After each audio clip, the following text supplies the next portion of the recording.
दिनै सिमेन्ट सापरि बे senior secondary आरो कलेजावहाय मोनसे फरायसाफोरनि मिटिं जादों। बे स्टुडेन्ट मिट जादों। बेवहाय गुबुन गुबुन फरायसालिमानिबो फरायसाफोर दङ। लोगोसे दुलाराय बर' फरायसा आफाद सिमेन्ट सापरि दख'रा आरो बिनि थुनलाइयारि गौथुमजों लोगोसे आदब आरो गुन गोनां सोलोंथाइनि सायाव सावरायनाय लादों। मानोना जोङो दुलाराय बर' फरायसा आफादा मोनसे लाखानाय मावथांखि दङ, आदब आरो गुन गोनां सोलोंथाइ।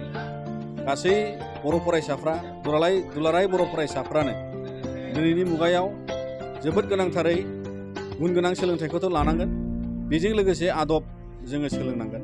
दा बेखायनो जोङो दिनै बेबायदि सावरायनायनि गेजेरजों साफ्रोमबो बर' फरायसाफोरखौ खावलायगोन जाहाथे बे बुहुमाव एबा दानि समाव बे मुगायाव जोङो थांना थानो थाखाय जोङो गोबां रोखोमनि आदब सोलोंनो गोनां दङ।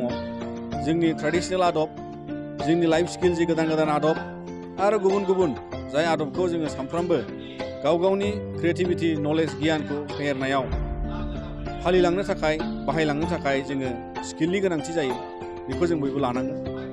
अब्लासो जोंनि बे गुन गोनां सोलोंथाइनि मोनसे बाहागोआव जोङो गावखौ गावनि आथिङाव गसंथानो थाखाय आरोबाव साफ्रोम जोङो सुबुं हिसाबै दिनै खामानि होनो हाग्रा सुबुं जानो थाखाय जों जुजिनायनि मोनसे थासारिखौ मोनगोन।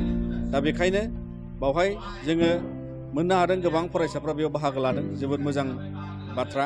आरो बेजों लोगोसे मिजिंथिदों बे सिमेन्ट सापरि ओनसोलाव धेमाजि जिल्लानि सिङाव गासै दुलाराय बर' फरायसाफ्रा बेबादि मोनसे दावगालांनायनि, बर' माहारिखौ मास्टार रेस गेरेमसा हारि दानायनि थाखाय जि बिफावखौ लालांगोन बे अरायसम बाख्नायथाव जागोन। आरो बेखौ मिजिंथिनानै जों दुलाराय बर' फरायसा आफादा अरायसम बयबो फरायसाफोरखौ खावलायगोन जाहाथे जोङो मोजां खामानिनि थाखाय आवगायलांनांगौ आरो समाजाव माखासे नांथ'यै खामानिखौ जों दोनथ'नांगोन। जेरै जौ, जेरै ड्राग्स, जेरैहाय फेग्रा मुवा जानाय, जेरैहाय बायदि समाजनि बे आयेननि खान्थियाव लोब्बा जानायखौ जों जानगाराव दोननांगोन। आरोबाव उन्दै बैसोआव जुलि जानाय हौवासा हिन्जावसा जों बेखौ दोननांगोन। लोगोसेयै मानसि गोमानाय, लांखार जानाय, हिउमेन ट्राफिकिंनि हेंथायै जों जयै गसंनांगोन। मानो होनबा बे मुगानि जुजिनायाव, आथिखालनि जुजिनायाव बायदि रोखोम बेफोरबादि गोदान गोदान मोनसे थासारिनि जुजिनाय समाजाव फैदों। आरो बेखौ हेंथा खालामनोब्ला जों फरायसा हान्जायासो ज' ज'यै जों बेखौ हागोन। आरो सोद्रोम गेरेमसा बर' हारि दानो थाखाय जोङो बयजोंबो खौसेथियै आरो जुजिलायनायनि गेजेरजों जोङो गावनि गसंथानांगौनि थाखाय गावनि आइडेन्टिटि, राव, थुनलाइ, हारिमु, दोरोङारि बिथिंखौ गसंथानो थाखाय जोङो दिनै खामानि मावलांनांगौ। आरो बियो नंखायनो जेरावबो आदब आरो गुन गोनां सोलोंथाइनि बाथ्राया सावरायजानांगौ। आरो बेखौनो जों फरायसाफोरनि गेजेरजों खावलायो।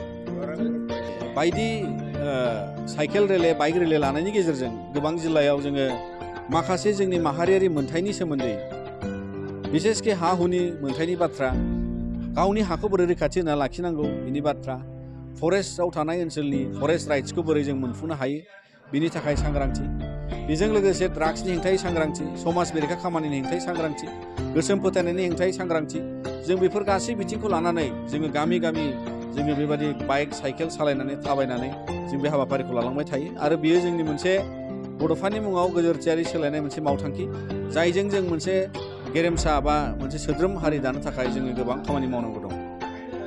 दिनै बेफोर माखासे थासारि, जाय थासारिखौ जोंनि फरायसाफोरखौ नंखायनो खावलायगोन जे कलेज फरायनाय, हायार सेकेन्डारि फरायनाय समाव गावनि थांखिखौ थिरांथा लानायजों लोगोसे गाव मिथिनो हानाय, सोलोंनो गोसो जानाय बे गासै बिथिंखौ लानानै सोलोंनायाव, लेखा फरायनायाव गोसो होजोबनांगौ।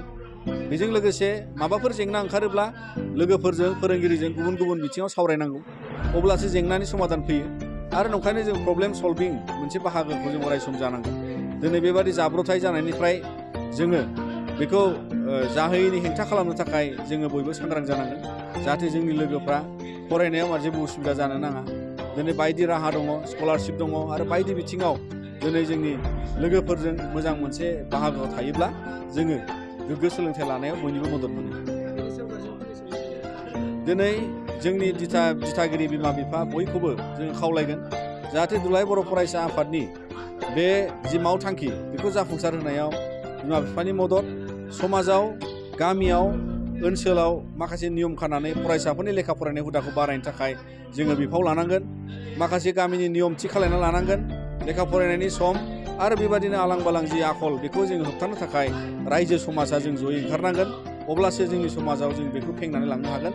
दा बेखायनो जोङो गारजेन आरो गोरों गोरा गासै मेलेमजिबि बिथांमोनखौ दुलाराय बर' फरायसा आफादा बे बिथिङाव नोजोर लानानै आदब आरो गुन गोनां सोलोंथाइ मोनफुंनो थाखाय खामानि मावनो जों खावलायो।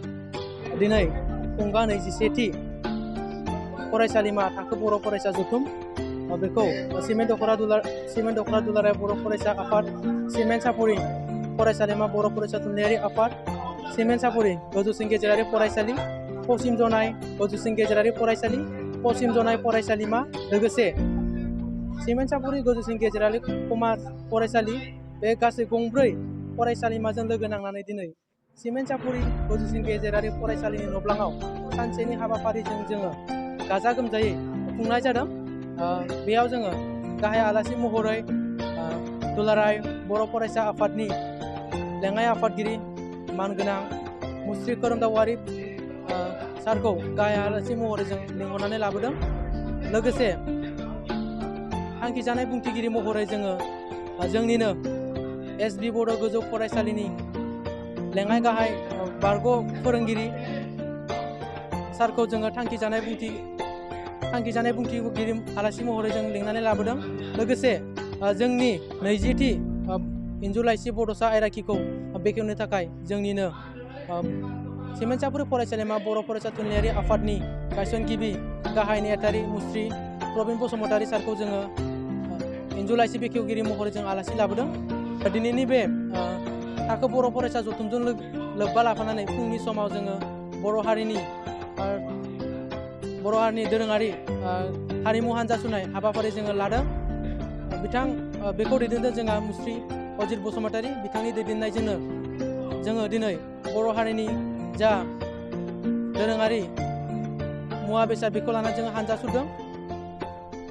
आरो दिनैनि बे जथुमाव फरायसाफोरा गाव गावनि दोरोङारि गाननाय जोमनाय गाननानै बाहागो लाफैनायनि थाखाय आरो हाबाफारियाव बाहागो लानानै हाबाफारिखौ मेहेरगोनां खालामलांनायनि थाखाय गासैबो फरायसा फरायसुलिफोरखौ आङो आंनि गोसो गोरबोनिफ्राय गाहाम हामलायनायखौ बावहरबाय।